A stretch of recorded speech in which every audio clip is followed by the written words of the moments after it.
There's something alive on Earth that shouldn't be. A creature that defies the laws of survival, shrugging off death itself. Meet the tardigrade, a microscopic organism that can endure the impossible.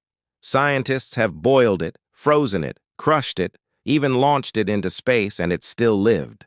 It shrivels up, turning itself into a nearly indestructible form. It survives radiation that would obliterate humans instantly. It can revive after decades, even after completely drying out. This tiny, unkillable beast could outlive humanity, endure the vacuum of space, and possibly hitchhike on asteroids across the universe. A real-life alien survival machine? And the craziest part? It's already living among us.